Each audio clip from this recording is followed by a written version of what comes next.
Ret-con, written by Adipose Rex. Find more of their work on deviant-art.com. Visit patreon.com/adiposerex.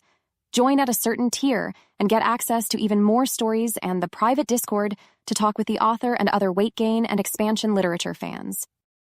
Spring's breath was filling the earth with life again, as John Swartzwelder walked through the main quad of Springfield University's campus. As he walked, he considered skipping his Metaphysics 310 class to enjoy this almost heavenly afternoon. Theories on the objectiveness of reality seemed to have little application to his major in folklore and mythology, but he needed the credit hours to finish his general education requirements. But it wouldn't hurt to skip one lecture. There was a feeling in the air, a giddy sensation that bordered on lightheadedness. Everything seemed super real, like the various planes of existence had set themselves into some platonic ideal of what everything was supposed to be. The perfect version of spring, the perfect version of tree, the perfect version of birds flying overhead.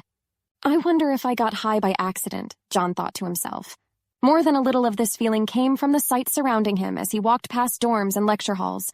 His eyes wandered to and fro while he kept his head locked, drinking in the beauty of the various co-eds that had shed their winter coats and sweaters and now walked the campus grounds in shirts, jeans, and in a few cases skirts. John briefly thought about the conventional wisdom of holiday pounds. More than a few looked rather plump, noticeably so. And from the glances John could steal, it did not look bad on them. No, sir. Most of them seemed to be carrying the weight in their womanly features. Breasts were fuller and heavier, hips were wider. It was a usual routine. Every spring, as the weather warmed, he would notice those women that had clearly enjoyed themselves over the holidays, but had not pushed themselves to prepare for bikini season. It helped that he had seen so little of their bodies during the winter, and was more tuned to them now after a season of visual fasting. John barely noticed his legs had carried him all the way to Simon Hall. His attention leapt from one figure to another. He lingered outside the entrance before resigning himself to 3 hours of lecture inside a stuffy auditorium. Watching other students enter after grabbing his usual seat, John was pleased to see that the holiday's touch had reached some of the women in his class as well. The lecture barely registered with him as his eyes scanned the people next to and in front of him. Most of the women were wearing t-shirts that fully covered their new endowments, but a select few had button-down blouses and were kind enough to leave the top couple buttons undone. Making a quick examination down his own row, he briefly met eyes with one of the women he had been ogling, an auburn-haired junior named Mindy. His head jerked back forward, and he slouched ever so slightly in his chair. Surely he had been caught. He had been leering for 45 minutes now. How long had she seen him? Was she disgusted? Did she think he was a pervert?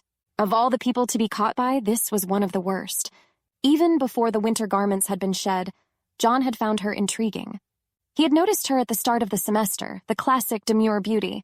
She was certainly beautiful, but she often hid it behind large glasses and modest clothing, never standing out in a crowd with a forceful or open personality. Outside of the classroom, he had often seen her at the library, always quietly studying some book or another with a pile of related works on the desk in front of her, occasionally adjusting her glasses. It added to her overall appeal, making him think of a sexy librarian that rips her blouse open, takes off the glasses, and whips her hair out its bun before some hot, passionate love. He had been interested enough to try asking her out, but the furthest he ever got was making small talk before class a couple times. She was approachable, but he always balked. Neither of them seemed the type to carry on a conversation after general small talk. He just couldn't find a common interest between them, and he never got an opening to ask her out. After a while, he wrote off the idea of dating her. There were plenty of other women, but it still would be more embarrassing to be caught by her than by someone he had no interest in. Slowly, ever so slowly, his eyes moved millimeter by millimeter in his sockets, until they reached the edge and could move no more. Then he started to turn his head little by little. After a couple inches, he could see her, facing the lectern, but with her eyes looking back to him. He jerked his attention back forward before he could see what the expression on her face was like. Another half hour crawled by, John unable to fully get into the lecture, but definitely too scared to let his mind wander to more base topics. Mercifully, the time for break came, and John ambled out of the building to get some fresh air.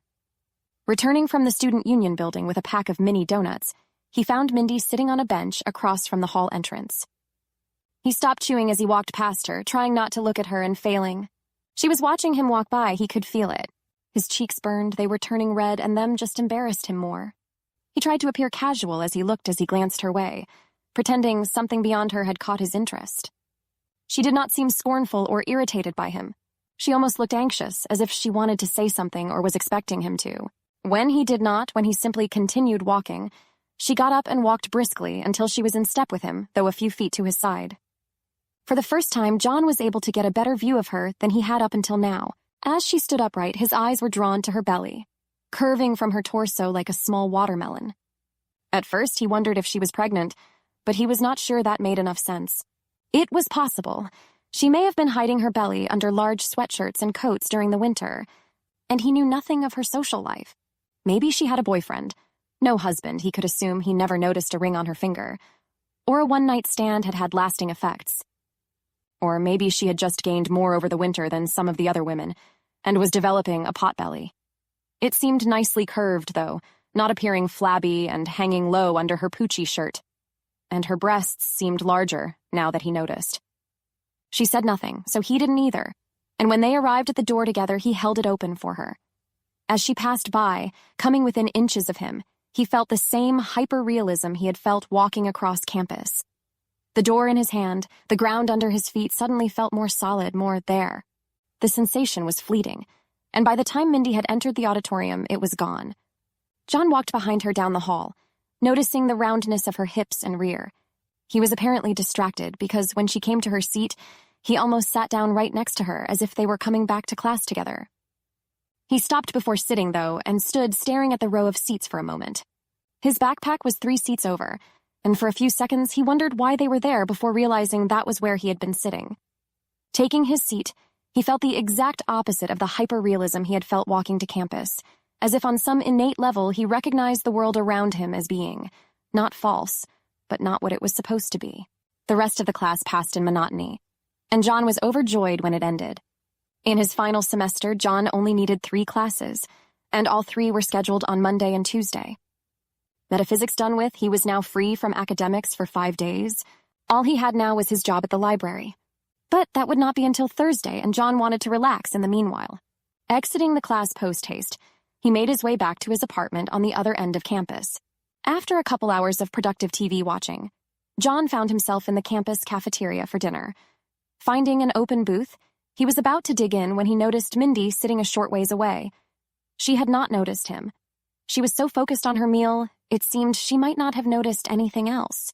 Looking at the food in front of her, John thought he knew where her extra curves had come from. She may not be pregnant, but it looked like she was literally eating for 2. Her plate was filled with double portions of lasagna and green beans, plus 2 dinner rolls and 4 slices of cheesecakes. 2 cups of soda completed the supersized meal. Guess she's just letting herself go, John thought to himself, tucking into his own meal. After finishing her meal, Mindy got up and started to leave the cafeteria, a route that took her past John's booth. She stopped suddenly when she saw him sitting alone. John looked up at her, curious at the expression on her face that looked halfway between anger and hurt. Mindy quickly smiled at him, "I'm surprised to see you here," but she stopped herself. John didn't try to hide his confusion. She probably knew he lived on campus, so why wouldn't he be eating at the cafeteria? Mindy noticed his expression, then hurriedly added, "I was just wondering if you remembered what the reading assignment for metaphysics was." John looked at her a bit cockeyed. Her change in conversation seemed like a pathetic attempt to divert his focus from her first remark, like she was hiding something. But he decided to play along. Chapter 15. Mindy thanked him, then hurried out of the building. John stopped eating and tried figuring out what just happened. Some itch in the back of his head told him he was forgetting something or not remembering it properly. Some half-formed thought in his head. "I'm surprised to see you here because you're supposed to be at work? Because I thought you had a class right now? I thought you had a date." None of that made any sense. Mindy and John were barely acquaintances. At best, she knew he worked at the library, had probably seen him there before. But he had never told her about his class schedule or his relationship status, and either way, he had no class or girlfriend. So why would she be surprised to see him here? "I'm surprised to see you here. Alone?"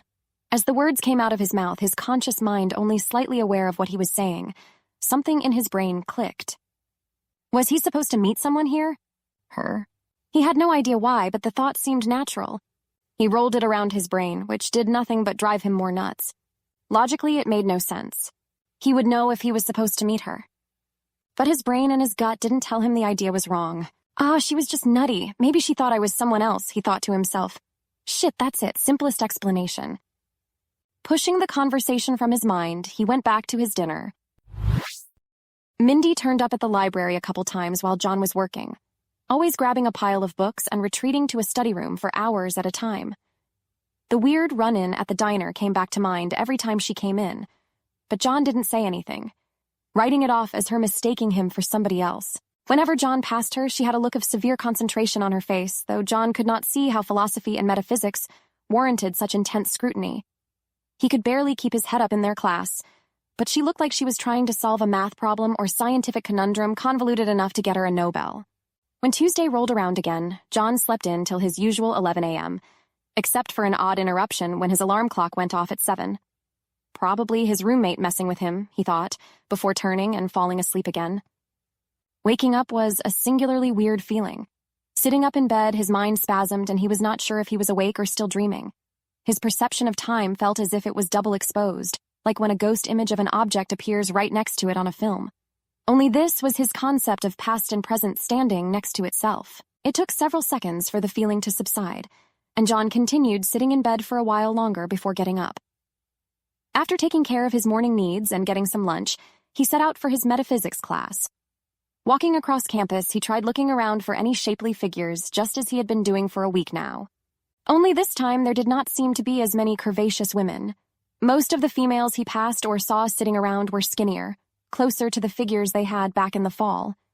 He noticed a couple in particular that he knew had been heavier the week prior, but now looked slimmer, as if they had dropped 10 to 15 pounds in only 7 days. Then he realized that there were less people in general. At this time of day, immediately after the lunch hour, the quad should have had at least twice as many people.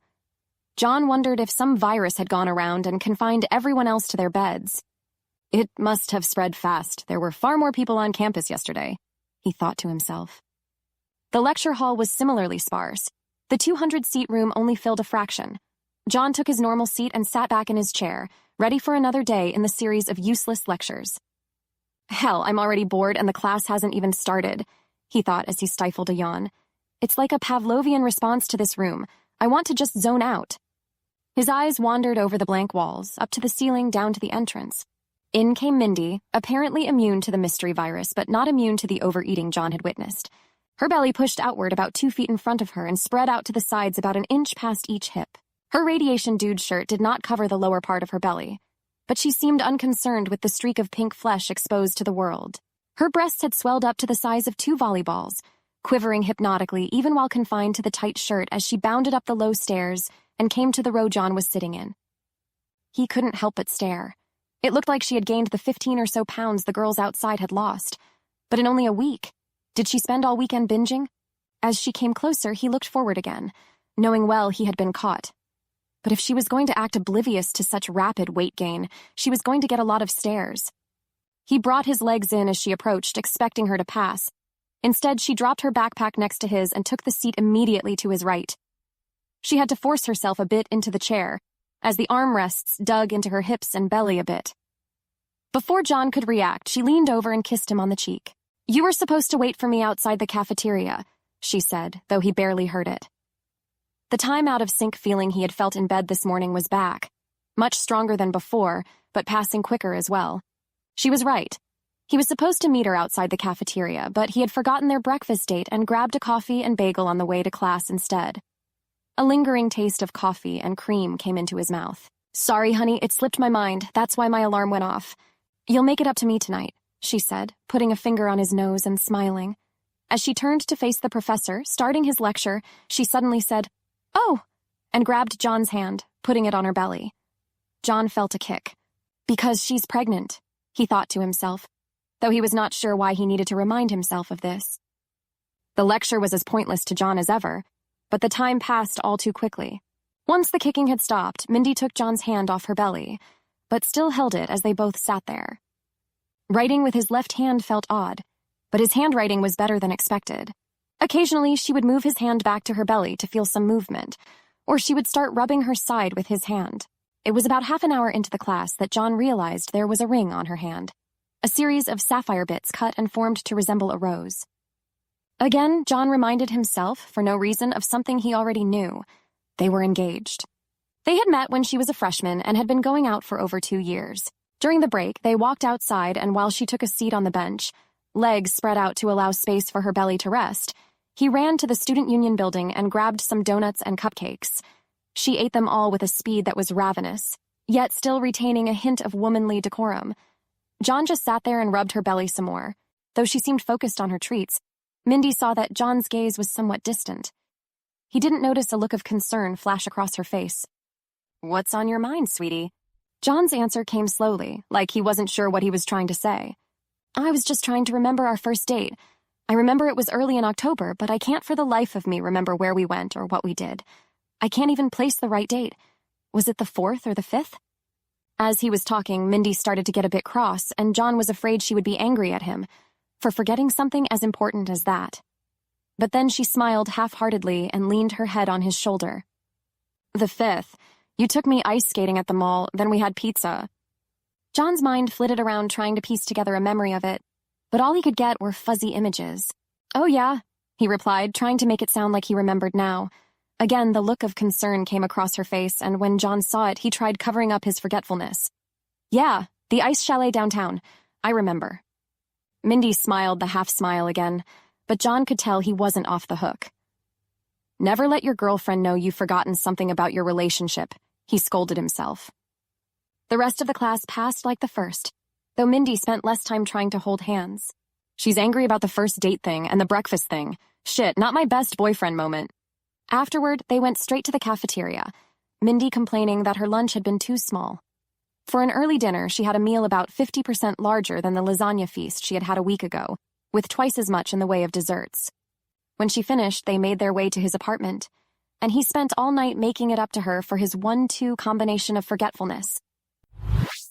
In between sessions of bedroom calisthenics, Mindy nuzzling her head into John's chest and purring contentedly, John decided to make an apology. "Sorry about earlier today. I guess I'm getting a bit spacey as things get more serious with school, us." "The wedding?" John fell silent, and the moment stretched out uncomfortably. He was trying to remember if they had set a date yet and wasn't coming up with anything. Had they talked about setting a date?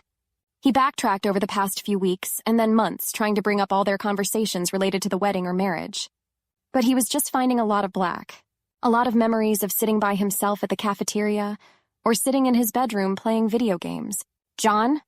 John was startled out of his semi-trance. Mindy had the concerned look again. He grinned a bit too widely.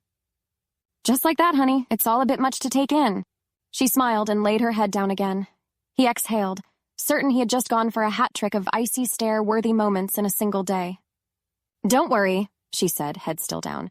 "I won't let you forget anything important again." Over the next few days, John and Mindy saw each other every day, usually at mealtimes and in the evenings. She only came into the library once while John was working, again taking a pile of books, this time with John's help, into a study room. Her selections this time were more obscure texts referenced in their metaphysics textbook, along with a group of quantum physics books.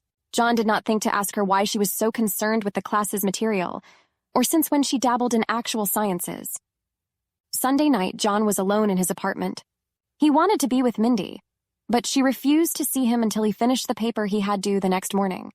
So he sat at his computer and stared at the blank screen, trying to think about how to take what his textbook said about the life cycle of the penguin, biology, another general ed requirement, and put it into his own words. Sitting there, his mind started to wander over a variety of topics that had nothing to do with penguins, the Arctic, birds in general, or the life cycle of any creature. While thinking about a toy train he had as a child, he glanced outside his bedroom window and saw an empty street. He thought about how the campus still seemed empty throughout the past week. He had not heard anything about a flu going around, and so he tried thinking of other reasons and came up empty. Still frozen on the paper, he got online and checked the most recent headlines. Fires in Southern California, a state of emergency declared in some Middle Eastern country, an actor from a 1960s TV show had died.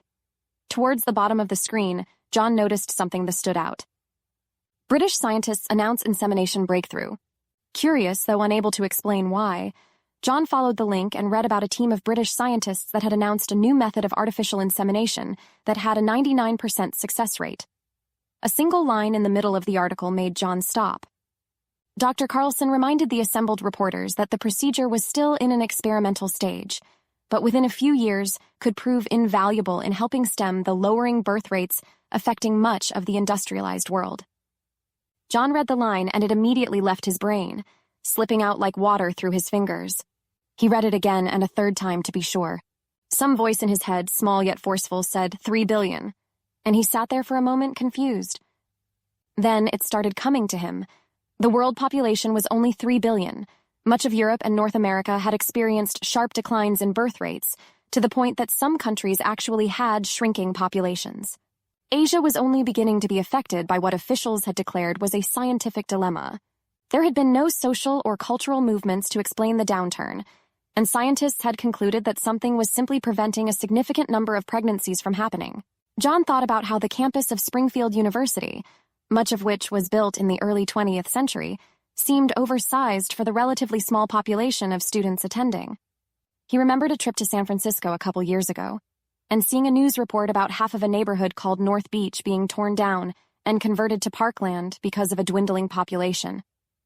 He considered himself so lucky to have not only met someone like Mindy, but that they had been able to conceive.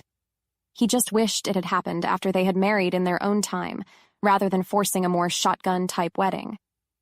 But he still couldn't remember if they had set a date or not. He stayed up until 1:30 writing the paper, but he eventually finished it. He got little sleep afterward, but he managed to make it to Mindy's apartment to take her out to breakfast. The rest of the day passed by in a blur, John dead on his feet while going to class and struggling to stay awake during. Mindy was understanding when he said he was just going straight to bed after dinner. "We'll see each other tomorrow morning," she said, smiling, kissing him goodnight. The beeping of some distant alarm went off at 6 the next morning, and John, eyes still shut, almost screamed out for whoever owned it to turn it off. How loud must it be to reach all the way into his apartment, he wondered, a pressing sensation squeezing his brain for a couple seconds before vanishing. He held himself back from shouting out loud, fortunately, as he realized the offending sound was coming from only a couple feet away from him. Opening his eyes as the beeping stopped, John found himself in an unfamiliar place. First of all, he was spooning somebody as he lay in the bed. Secondly, it wasn't his bed and this wasn't his apartment. The mystery person who had shut off the alarm clock swung their legs out and sat on the edge of the bed, and even from the back, John realized it was Mindy. Only she seemed different to him in his morning grogginess. Maybe she's a bit bigger, he theorized, and sure enough, from behind she seemed slightly larger. Her legs spread out about 60 degrees to allow her ponderous belly space to settle on the edge of the bed. From each side, said belly spread out past her hips, themselves grown significantly over the past few months. Though he was facing from behind her, John knew the outermost curve of the belly went past her knees while seated. Her backside still seemed as thin as when they had first married, which was still much larger than the average woman, and he could clearly see her cup breasts resting on opposite sides of her belly's upper part. With a slight grunt, Mindy heaved herself off the bed, standing still for a moment to find her equilibrium. Then she started walking around the bed, and John got a full view of the beach ball hanging in front of her. He saw with more than a little pleasure that her bra was becoming too small. Soft flesh was starting to overflow the edges of the cups. For a moment, the disjointed feeling of waking up in an unfamiliar environment was drowned out by simple lust. "Morning, honey," Mindy said as she made her way to the bathroom, surprisingly cheerful despite waking so early in the morning. "Sleep well?" "Yeah, like a log. I needed it, I guess, after yesterday." "You actually fell asleep before me. You must have been tired," she called from the bathroom before shutting the door. John lied back in the bed for a second, then sat up. The bedroom looked the same as ever, but part of him felt like he was looking at it for the first time. It seemed unfamiliar, yet he knew that next to him was an end table with a lamp and remote control on it and a copy of Will There Ever Be a Rainbow? For that he needed to finish for his business class by next week. The cabinet across from the bed had a TV inside it. Though the doors were closed, Mindy said it felt too weird to sleep with the TV looking at her. Mindy's wheelchair was folded up and next to the door, with her backpack next to it. John somehow knew he would find it in the living room, where he had dropped it and left it after they got back from dinner at the Frying Dutchman, though he wondered why he was running all this through his mind. The bathroom door opened and Mindy called something out, snapping him from his reverie. "What was that?" John asked. "I asked if you could check my backpack. I can't remember if my metaphysics textbook is still in it." John checked the backpack, finding the familiar dull blue book. He walked into the bathroom, coming up behind Mindy, unable to face the mirror directly while brushing her teeth for clear reasons, and reaching up to her breasts. "It's there," he said before leaning in and nuzzling her neck. Mindy, toothbrush still in her mouth, grabbed his hands and had to pull them away, though it was with reluctance. "I have class at 9. We don't have time. Just wait until tonight." John groaned. Monday and Tuesday were the only 2 days they had class in the morning. Any other day and they could enjoy themselves before going out to lunch. He knew Mindy shared his frustration, but she did not share his passive boredom with academics and would not allow missing class just for something as ordinary as sex. While Mindy showered, John prepared breakfast, an affair in itself. A tower of pancakes and a dozen eggs whipped into an omelet was a normal breakfast now, along with glass after glass of milk and orange juice. John had had a few months to train himself at cooking such a large order, and he had it down to a good rhythm. His hands did all the work through muscle memory, and it was only when Mindy asked for something different that he had to struggle to get everything prepared in time, second-guessing his culinary abilities and wondering briefly how he knew how to do all this. As he cooked, John watched the morning news report. The current story was on Britain's insemination breakthrough, and how it could put the country in a better position when negotiating with other world powers. Already the government was drawing up plans to get more economic aid and material imports. The familiar feeling of learning something he already knew came to John. The fact that the world's population had been declining since the end of World War II and stood at roughly 1.5 billion. America was hit particularly hard, and fertility medicines were promoted by the government lest a falling population unseat America from the role as world leader it had acquired less than a century before. It was why Mindy was so hugely pregnant. When they were dating, she had spoken at length about her desire to have a family, but feared that getting pregnant might prove difficult because of conception problems in her family's history. So they had used whatever over-the-counter help was available and got more than they expected. It was a common enough occurrence lately, with society and the media emphasizing the idea of large families. Mindy came into the kitchen, derailing his train of thought and leaving a smoldering wreckage of fire, metal, and decapitated ideas. She was dressed in her favorite shirt, a multiple XL t-shirt black top with a googly-eyed floating head surrounded by little stars. She had a much smaller one before she got pregnant, both from Asia and bought off eBay for amounts several times their true value. John did not even know why she wanted a t-shirt advertising a brand of dish soap sold only in Japan, but she was often in her own world. He was more surprised she had found such an oversized shirt, which managed to cover up her entire belly and not ride up on it. A pair of tight sweats covered her lower body, far easier for her to put on than jeans or skirts at this point. Once the feast was gone and the dishes cleaned, John got out his wife's wheelchair. He helped her off the bench she now used at the dinner table, having outgrown their chairs a while ago, and she eased herself into the wheelchair. "You comfortable, hun?" he asked, not out of idle sentiment, but because he knew she was unlikely to leave the chair throughout the rest of the day. Her mobility was limited these days, and most walking she did was either short walks throughout the house or part of a regular exercise program. She had been warned that she might end up bedridden towards the end of the pregnancy, though John thought she might secretly enjoy that, being weighted on hand and foot. She certainly enjoyed being pregnant.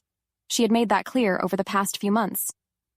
John took her to her first class, pushing her wheelchair was getting harder, and went to the library to spend the morning reading. He met up with her at lunch, and they went to their shared metaphysical class. After, they went back home, and he spent an hour barbecuing enough hamburgers and putting together enough sides to sate his impossibly pregnant wife. They then spent the night watching television while cuddling before getting into what they had to skip that morning. Later, they lay in bed, Mindy asleep and John behind her as he had been that morning when he woke up. He felt comfortably tired, but he had not fallen asleep yet. Lying there, one arm reaching across her belly and stroking what he could reach, a smile came to his lips. Mindy stirred, reaching up and grabbing John's arm draped across her forefront. "You okay, honey?" John asked. "Yeah, the soccer team's getting worked up, though." John started rubbing her belly. She took his hand in hers, and they laid together in silence for a moment. "Are you happy with the world?" The question was out of left field, but John had long ago realized that was one of the things he loved most about her. "With the world?" he repeated. "I don't suppose there's much I can do to change it. Something like my life is more under my control. I mean more like your own world, your surroundings, the circumstances of your life. I'm just thinking about something from a class I had last semester. Die beste aller möglichen Welten. Die beste, the best of all possible worlds." Mindy was awake now, fully in an academic mood. It's related to theology and the problem of evil, but when I heard it, I was thinking about in general. You know, can one's world always be better, or is this really the best we can get? You mean like if Batman actually existed? Mindy chuckled, then started moving his hand over her belly again. Well, that would take care of the problem of evil. But no, silly, I meant more like what you said. To what extent can we make our lives better? Can you ever say for certain that this is the best world? Probably not. People always want something more or something new, no matter what they have. That's what I figured. Desire can never fully be satisfied. It just takes on new shapes or outlets. John felt his eyelids growing heavy. Time to wrap up the philosophy. So, are you happy with the world, sweetie? Mindy thought about it for a moment. I guess I am. If not, I always have the capacity to change it. But John was already asleep, a light snore coming from behind her. Mindy smiled and pulled his arm tighter around her belly. I should ask if you want anything someday. I'm getting a lot better at this. The end.